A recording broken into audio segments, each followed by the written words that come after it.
Ever feel like arguing can lead to a breakthrough? Like a good argument. Yeah, a good argument, yeah. Yeah, Like you come out of it and you're like, oh, wow, I actually understand things better now. absolutely. Well, that's what the philosopher Hegel believed. He saw conflict not as something to fear, but like the driving force behind progress. It might sound a little counterintuitive, but think about it. Like, you rarely grow when things are stagnant, right? Yeah. It's when you're challenged, when your ideas are pushed up against their opposites, then you're forced to evolve. So instead of avoiding conflict, we should be embracing it. In a way, yeah. Hegel believed that every idea, every system has within it the seeds of its own opposition. Okay. He called this the dialectic. Imagine it like this. You have your initial belief, your thesis, then you encounter a conflicting viewpoint, the antithesis, and from that clash, a new understanding emerges, the synthesis. Okay. So it's like a constant push and pull that leads to something new and hopefully better. Exactly. It's like, working out a muscle, you need resistance to build strength. And in the same way, our understanding of the world, our personal beliefs, even our political systems are constantly being shaped and reshaped through this process of conflict and resolution. Can you give me an example of how this works in real life? Yeah, sure. Think about the evolution of democracy.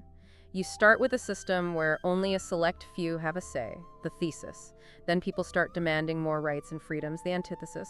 And from that struggle, a more inclusive form of government emerges, the synthesis. Okay. But of course, the process doesn't stop there. New challenges, opposing viewpoints will inevitably arise, leading to further evolution. So it's not about reaching a final perfect state, but rather a continuous cycle of growth and adaptation? Exactly. And this applies to our personal lives, too. Think about a time you changed your mind about something important. Mm-hmm. Chances are you encountered a different perspective that challenged your initial beliefs and that led you to a more nuanced understanding. Oh, interesting. Yeah, so that's the Hegelian dialectic at work. Oh, I see. This is reminding me of other philosophers, like Karl Marx, who also saw conflict as a driving force in history. Yes, Marx was heavily influenced by Hegel. Okay. But while Hegel focused on the clash of ideas, Marx emphasized the role of material conditions and economic systems in shaping those conflicts. Right. He saw history as a struggle between different social classes, each with its own interests and goals. And were there philosophers who disagreed with this idea that conflict is always a good thing? Oh, absolutely. Many argued that Hegel's focus on conflict overlooked the importance of cooperation and consensus building.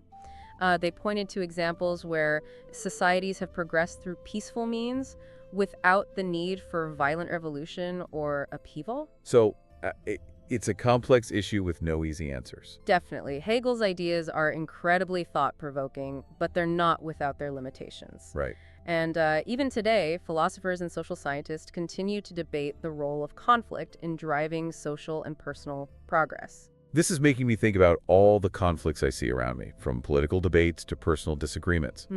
Maybe instead of seeing them as purely negative, we should be looking for the potential for growth and positive change. That's a great takeaway. Of course, not all conflict is productive. But if we can learn to engage with it constructively, to listen to opposing viewpoints, and to seek out synthesis rather than destruction, then maybe, just maybe, we can harness its power to create a better world. This is a lot to absorb. Before we move on, let's take a moment to unpack what we've learned so far about Hegel's idea of conflict as the engine of progress. Yeah, let's do that. We've established that Hegel believed inherent conflict, or the dialectic, exists in every idea and system. This process involves a starting point, a conflicting viewpoint, and the creation of a new understanding through that struggle. And we've seen how this concept can play out in everything from personal growth to political revolutions. Right. The important takeaway here is that conflict can be a catalyst for growth and change, both on an individual and societal level. However, it's crucial to remember that conflict alone doesn't guarantee progress. Yeah. It's how we approach and engage with these opposing forces that determines whether they lead to positive outcomes or destructive consequences. So the big question is, how do we actually put this into practice? Yeah. How do we navigate conflict in a way that leads to progress rather than chaos? We'll dive into that right after. Welcome back. Now that we have a better understanding of how Hegel saw conflict as a potential catalyst for progress, let's explore how you can apply this in your life. It all starts with a shift in perspective. You're saying we need to stop viewing conflict as something purely negative. Exactly. Instead of avoiding disagreements or arguments altogether, try to see them as opportunities for growth and understanding. Let's say you're at work and you and your team have different ideas about how to approach a project. Oh, that happens all the time. Hmm. It's tempting to just push your own idea or give in and go with what everyone else wants just to avoid conflict. Right, those reactions are understandable, but they don't really embrace the Hegelian approach. Instead of shutting down the conversation, use it as an opportunity to explore the different perspectives more deeply. What are the underlying reasons for the disagreement? What are each person's concerns and goals? So it's more about finding a solution that incorporates the best of both ideas, leading to something more innovative. Exactly. Remember the synthesis stage of the dialectic. That's what you're aiming for, a creative resolution that wouldn't have been possible without the initial clash of ideas. Now, this doesn't mean you have to agree with everything the other person says, but it does require a willingness to listen and to understand their perspective. This makes me think about those times I've avoided difficult conversations with friends or family members because I was afraid of the conflict. Maybe those were missed opportunities to strengthen our relationships. It's certainly possible. While not all conflict is productive, often we shy away from it because we're uncomfortable with confrontation. But by doing so, we miss out on the chance to deepen our understanding of each other and to potentially reach a new level of connection. So how do we know when to engage with conflict and when to walk away? There must be times when it's just not worth the effort. That's a great point. There's no one-size-fits-all answer. A good rule of thumb is to ask yourself, is this something that is truly important to me? And is there a possibility for productive dialogue and growth? If the answer is yes to both, then it might be worth leaning into the discomfort, even if it feels challenging. This whole idea of embracing conflict is really making me reconsider how I approach disagreements in all areas of my life. It's important to remember that this is an ongoing process. There's no finish line when it comes to personal growth or societal progress. The dialectic is always at work, constantly pushing us to confront new challenges, question our assumptions, and strive for something better. This has been really insightful. I feel like I'm starting to grasp how to apply this everything opposes principle in a practical way. But before we go any further, let's pause and reflect on what we've learned about navigating conflict in our daily lives. Yeah, let's do that. We've discussed that viewing conflict as an opportunity for growth is key. Instead of suppressing disagreements, try to engage with them constructively by understanding different perspectives and striving to find a synthesis that leads to a better outcome. And we've also touched upon the fact that not all conflict is created equal.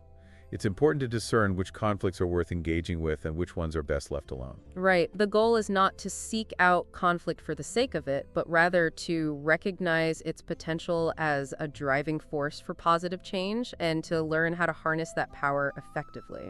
This is all incredibly fascinating, but I do wonder if there are any potential downsides to viewing the world through this lens of constant conflict. Could it lead you down a path of constant disagreement and instability? We'll explore that and more when we return for the final part of our deep dive into Hegel. So we've been exploring this idea that conflict can be a force for progress, but could there be too much of a good thing? Like, could focusing only on conflict create constant instability?